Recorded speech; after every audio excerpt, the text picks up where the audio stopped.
Welcome to Abuse Exposed, a podcast about the secret of abuse. Each episode, we deliver intriguing Christian and personal experiences on abuse and how to overcome it. The content is not intended to be a substitute for professional mental or medical advice, diagnosis, or treatment. Always seek the advice of your physician or other qualified mental health provider with any questions you may have regarding a medical or mental condition. Now, here's your host, live from Texas, Ispeakmotivate. Hello. This is Ispeakmotivate, and I am so excited that you are joining us today for episode 12, titled Love Bombing, How Trauma Bond Begins. Love bombing, how the trauma bond begins. I just want to say thank you for being here. Thank you for the 311 downloads. Again, what does this mean? This means that more and more people are being educated on abuse. So you know what? That increases the prevention of abuse, or someone just getting the courage to leave and or the tools to leave. And also it'll give those empathy to those that are going through an abusive situation instead of just going on the stereotypical view of abuse, such as, it's just being physical or sexual. And if it's not either of those, it holds no merit. Also, just believing that an abuser is a drunk, disheveled person that is from a low socioeconomic status, which is not true. Abusers can be a successful entrepreneur all the way to a janitor. It does not matter what religion you practice, what, gender you are, what your hobbies are. It does not matter. Race or what have you. It does not matter. And an abuser can come from various parts of the earth. Now, we want to say something about episode 11. We did have some technical difficulties, so we're definitely sorry about that. We're constantly trying to grow our podcast. It is very young. It was created on March the 3rd, 2020. So we're gradually trying to get better equipment and get some laptops and actual, podcast mics so that it can be clear for you guys. Now, let's get to the topic. Love bombing. Love bombing is the practice of showering a person with excessive affection and attention in order to gain control or significantly influence their behavior. The love bomber's attention might feel good, but the motive is all about manipulation. Now, you want to know about some signs of how you know that you're love bombed? Number 1, buying your love. For example, you walk into a store, just a window shop, you say or comment that something is pretty or cool, and all of a sudden, they run up to purchase it to prove how much they love and can provide for you. They also want you to know that you will never have to want for anything ever again because they are there with you. And they don't do this just once, but multiple times to seal the deal on progressing the relationship expeditiously. Number 2, suffocating with love. They compliment you every second, so much that you have not even finished saying thank you for the last compliment. They will make every moment about your love. You could be speaking with friends and they will hug you from behind very early in the dating relationship. Even when your friends are telling you something that is extremely personal, instead of moving away and being respectful, they will disrupt that moment so that they can divert the attention from your friend because they want every moment to be about them. They will purposely ignore social cues such as confused, embarrassed, or angry looks in order to prove their love. Number 3, they have a history. What you need to do is start an investigation. See if you can figure out how they treated their exes in their previous relationships. Did they shower them with love and gifts as well in the beginning? Did they enter the relationship rapidly? And do they label all their exes as crazy and play as if they are the victim or were the victim? And do they still utter that their exes were not used to a man or woman loving them like they do? So they're putting themselves on a pedestal saying, I love them so much. And I guess because of her past or his past, we couldn't move forward and they weren't used to true love.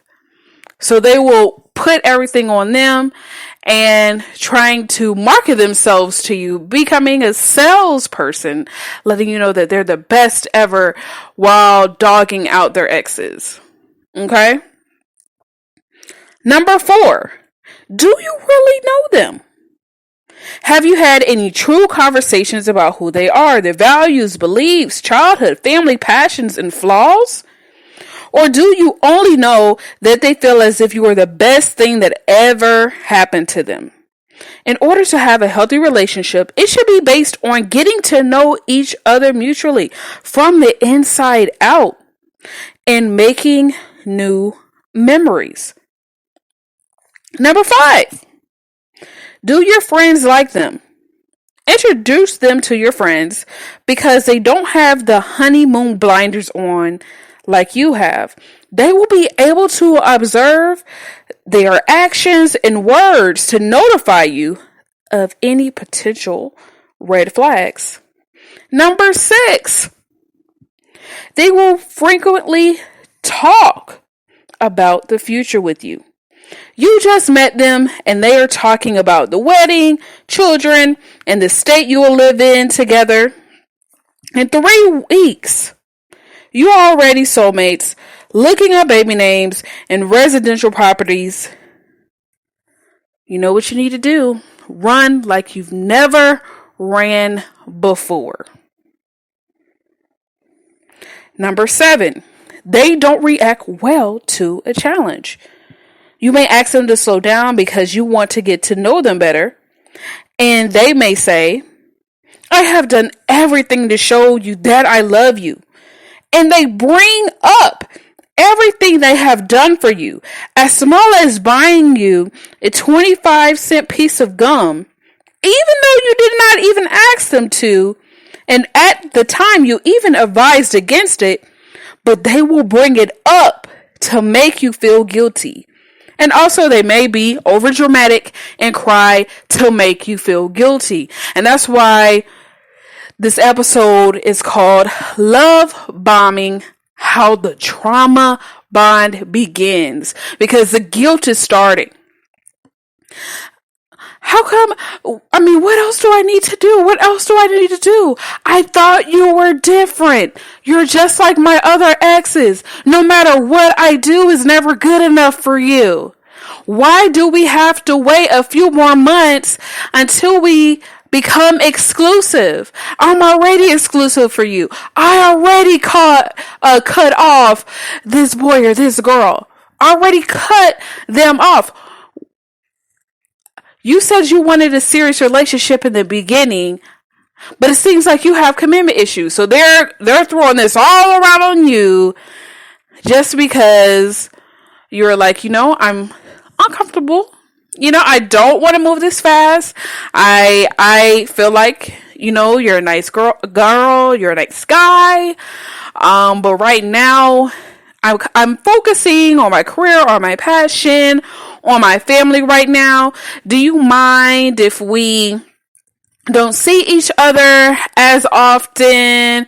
Can I collect myself? Like, with them, that's a challenge to their plan, because an abuser is trying to control you as soon as possible, and they don't have time for these roadblocks. What do you mean you need some time to think? That's unacceptable to them. Now, Number 8, they are jealous. They get jealous over anything. They will gradually request you to do or not to perform specific actions to prevent you from socializing with people. They do not want you to speak to your opposite gender peers. Then it'll escalate to same gender peers. And then before you know it, they get angry that you're going to the movies with your sister or shopping with your grandma. It just starts getting ridiculous. Over the top. Over the top. Because again, they want that control.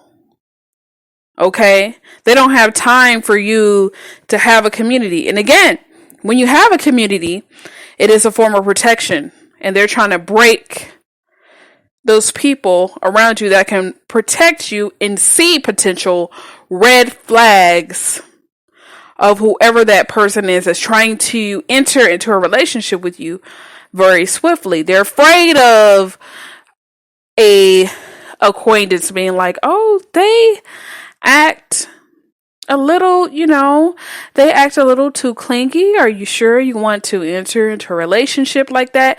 They don't want any doubt to come in your mind. They don't want any other competition at all. They want this to be a smooth transition into control. Like they don't have time for that.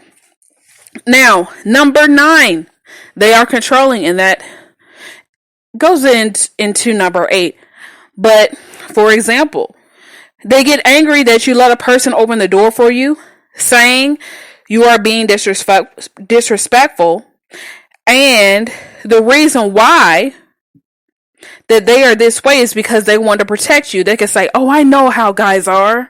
They always try to look you up and down and they, and disrespect your body. So that's why I'm the only person that can open the door for you.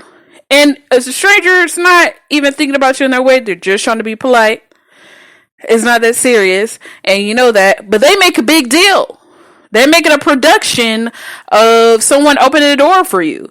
You could be talking to the waiter and smile about, oh, you could ask, what do you recommend to the waiter? And then the waiter says the chicken fettuccine Alfredo. The waiter leaves. And then the abuser is like, oh, I already told you. The reason why I took you here is because I know what the best foods are here. And they're just going off on you and like, no, actually, the best thing is the sushi. I don't understand why you can ask my advice instead of asking them. And you know what? You are also smiling at them. Were you flirting? Why are you flirting with them? And they're very accusatory. But this is gradual, okay?